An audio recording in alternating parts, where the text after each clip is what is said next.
सचिन को पता चला कृष की असली मां सायली को लगा झटका। स्टार प्लस के शो उड़ने की आशा में अब आने वाला है बड़ा ट्विस्ट। सायली को सच जानकर लगता है बड़ा झटका। सचिन और सायली बड़े उत्साह और प्यार के साथ सुप्रिया काकी के गांव वाले घर पहुंचे थे। उनके हाथों में खिलौनों से भरा बैग था और उनके चेहरे पर मुस्कान। जैसे ही कृष सामने आया, सचिन और सायली के चेहरे खिल उठे। कृष ने जैसे ही खिलौनों को देखा, उसकी आंखें चमक उठीं और वह दौड़कर सायली की गोद में बैठ गया। उस मासूम बच्चे के चेहरे पर एक अलग ही सुकून था, मानो उसे लंबे समय बाद मां जैसी ममता महसूस हुई हो। यह नज़ारा देखकर सचिन का दिल भर आया और उसे भीतर से शांति मिली। लेकिन तभी उसकी नज़र सुप्रिया काकी पर पड़ी। उनके चेहरे का रंग अचानक बदल चुका था। उनकी आंखों में जैसे डर और बेचैनी उतर आई थी। बिना कुछ कहे वे तुरंत कमरे के अंदर चली गईं और दरवाज़ा बंद कर लिया। सचिन और सायली को यह अजीब तो लगा, मगर उन्होंने इस पर ज्यादा ध्यान नहीं दिया। उधर कमरे में सुप्रिया ने कांपते हाथों से अपना फोन उठाया और रोशनी को कॉल लगाया। फोन उठाते ही उनकी घबराई हुई आवाज सुनाई दी, जिसमें उन्होंने कहा कि सचिन और सायली अचानक कृष से मिलने आ गए हैं। ये सुनकर रोशनी के चेहरे पर चिंता और गुस्सा दोनों उतर आए। उसने अपनी काकी को समझाया कि सचिन और सायली से सीधे टकराने की बजाय उन्हें किसी और तरीके से रोकना होगा। उसने कहा कि अगर तुम खुलकर उलझ गई तो सच बाहर आ सकता है, इसलिए बेहतर यही होगा कि तुम उन पर इल्ज़ाम लगा दो कि उनका इरादा कृष के प्रति ठीक नहीं है। ऐसा करने से उनका ध्यान बंट जाएगा और असली राज पर किसी की नज़र नहीं पड़ेगी। सुप्रिया ने यह बात मान ली और थोड़ी देर बाद बाहर आ गई। बाहर आते ही उनका व्यवहार अचानक बदल गया। अभी तक जो वे चुप थीं, अब ऊंची आवाज में सचिन और सायली पर आरोप लगाने लगी। उन्होंने कहा कि तुम लोग यहाँ सिर्फ कृष को बहलाने नहीं आए हो, बल्कि उसे अपने साथ ले जाने का इरादा रखते हो। ये सुनकर सचिन और सायली दंग रह गए। सायली की आंखों में आंसू आ गए और उसका चेहरा लाल पड़ गया। उसने भर्राए आवाज में कहा, काकी, आप मुझे गलत समझ रही हैं। मैं तो बस कृष से दिल से प्यार करती हूँ। सचिन ने तुरंत अपनी पत्नी को संभाला, लेकिन उसके भीतर भी सवाल उठने लगे कि सुप्रिया अचानक इतना कठोर क्यों हो गई। सायली की हालत देखकर सचिन बेचैन हो उठा। तभी उसे रेणुका का फोन आया, जिसमें उसने तुरंत घर लौटने के लिए कहा। भारी मन से सचिन और सायली वहां से निकल गए, लेकिन सचिन के दिल में अब शक बैठ चुका था। वो सोचता ही रहा कि सुप्रिया, जो हमेशा मददगार रही, उन्होंने अचानक उन पर ऐसे आरोप क्यों लगाए। दिन गुजरते गए, लेकिन सायली का मन कृष को लेकर उदास ही रहता। उसका मन हर वक्त उस मासूम बच्चे के पास जाने को तरसता। ये देखकर सचिन को लगा कि सायली को फिर से कृष से मिलाना जरूरी है। कुछ दिन बाद वो उसे लेकर दोबारा सुप्रिया के घर पहुंचा। इस बार जब वे घर के अंदर गए तो सामने का दृश्य देखकर दोनों सन्न रह गए। रोशनी कृष को अपने गले से लगाए बैठी थी और उससे कह रही थी, अब बेटा, तुम्हारी काकी तुम्हें कभी अकेला नहीं छोड़ेगी, तुम्हारे लिए हमेशा खिलौने लाएगी। ये सुनते ही सचिन का गुस्सा फूट पड़ा। वो दरवाजे पर खड़े ऊंची आवाज में बोला, तो ये सच है? तुमने हमसे सब छुपाया? रोशनी और सुप्रिया काकी, आपने भी हमारा साथ देने की बजाय हम पर आरोप लगाया। सायली ने रोशनी से सवाल किया, इतना बड़ा सच तुमने अब तक क्यों छुपाया?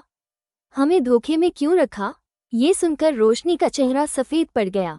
उसकी आंखों में डर साफ छलकने लगा। वो कांपती आवाज में बोली, अगर सच बाहर आ गया तो मेरा सब कुछ खत्म हो जाएगा। मेरा घर टूट जाएगा। जो लोग मुझ पर भरोसा करते हैं वे मुझसे दूर हो जाएंगे। उसकी आंखों में बेचैनी थी और चेहरे पर डर साफ दिखाई दे रहा था। सचिन ने सख्त स्वर में कहा, तुमने हमसे सच छुपाकर सिर्फ हमें ही नहीं बल्कि उस मासूम बच्चे को भी परेशानी में डाल दिया।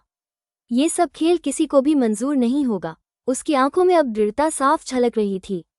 सायली चुपचाप खड़ी थी। उसकी आंखों से आंसू थमने का नाम नहीं ले रहे थे। वो कृष को देख रही थी, जो मासूमियत से पूरे माहौल को समझने की कोशिश कर रहा था। सचिन ने मन ही मन निश्चय कर लिया कि अब ये राज छुपा नहीं रहेगा।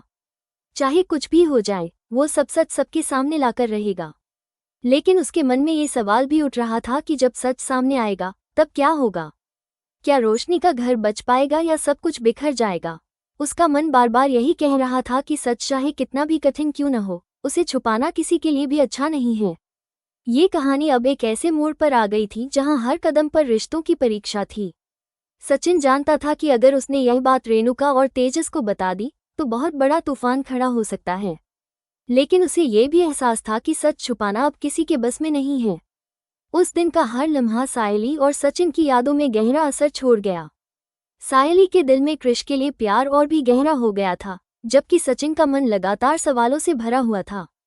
अब आने वाले समय में क्या होगा, ये किसी को नहीं पता था, मगर इतना तय था कि यह सच जब सामने आएगा तो सब कुछ बदल कर रख देगा। अपकमिंग एपिसोड में बस इतना ही। तो चलिए एक नज़र डालते हैं आज के एपिसोड में। आकाश अपने रिश्ते को सुधारने की कोशिश में रिया से मिलने जॉय देशमुख के घर पहुंचता है, लेकिन वहां जाकर उसे पता चलता है कि रिया पहले ही अपने मायके जा चुकी है। जॉय खुद अपने घर की बिगड़ती परिस्थितियों से परेशान है। उसके मन में यह विचार आता है कि अगर रिया और आकाश उसके घर पर रहेंगे तो शायद माहौल थोड़ा बेहतर हो जाएगा।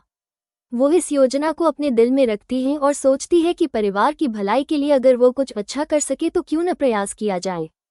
उधर रिया मायके में है और तेज बुखार से जूझ रही है। उसका शरीर कमजोर है लेकिन उसका मनोबल अब भी मजबूत है। आकाश वहां पहुंचकर उसके कमरे में आता है। वो रिया को बिस्तर पर लेटे हुए देखता है, बेहद थकी और कमजोर, फिर भी उसकी आंखों में एक अजीब सी दृढ़ता है। आकाश धीरे से उसके पास बैठता है और उसके माथे पर हाथ रखकर उसकी तबीयत का ख्याल करता है। उसके मन में गहरी ग्लानि है कि उसने समय पर रिया का ध्यान नहीं रखा, उसे फोन तक नहीं किया और उसके साथ वैसा व्यवहार भी नहीं किया जैसा एक जीवनसाथी को करना चाहिए। उसे लगता है कि रिया की इस हालत के पीछे कहीं न कहीं वही जिम्मेदार है। आकाश धीरे से रिया से कहता है कि वो अपनी गलतियों को स्वीकार करता है। वो मानता है कि उसका व्यवहार कठोर था और इसके लिए उसे पछतावा है। वो उससे माफ़ी मांगता है और अनुरोध करता है कि वो घर वापस लौट आए, लेकिन रिया इस बार चुप रहती है। उसका दिल अब पहले जैसा नर्म नहीं रहा। थोड़ी देर बाद वह धीमी आवाज़ में कहती है कि वो घर वापस नहीं जाएगी। रिया के इन शब्दों ने आकाश को भीतर तक तोड़ दिया। आकाश समझ जाता है कि अगर उसने इस बार रिया का विश्वास नहीं जीता तो शायद हमेशा के लिए उसे खो देगा। भावनाओं से भरा वो अचानक अपने घुटनों पर बैठ जाता है। उसकी आंखों में सच्चाई और पछतावा साफ झलकता है। वो अपनी जेब से एक छोटा डिब्बा निकालता है और रिया के सामने खोलता है। उसमें एक सुंदर हीरे की अंगूठी होती है।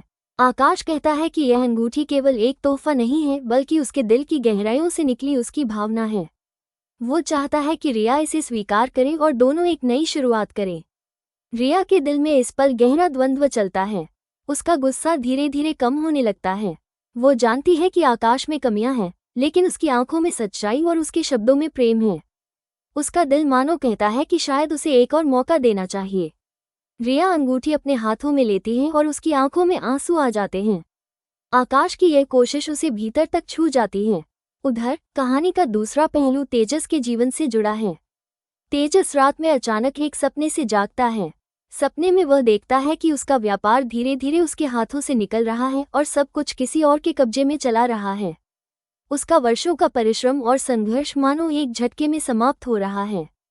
इस भयावह ख्वाब से जागकर उसका दिल तेजी से धड़कने लगता है। पसीने से भीगा हुआ तेजस सोच में पड़ जाता है कि अगर उसने जल्द ही कोई ठोस कदम नहीं उठाया तो उसका सपना और उसका मान सम्मान दोनों दांव पर लग जाएंगे। वो निश्चय करता है कि अब और समय नष्ट नहीं किया जा सकता। उसे तुरंत कुछ करना होगा ताकि अपने व्यापार को बचा सके। तेजस का ये संकल्प आने वाले समय में उसके जीवन की दिशा तय करेगा और उसे नई चुनौतियों के सामने खड़ा करेगा।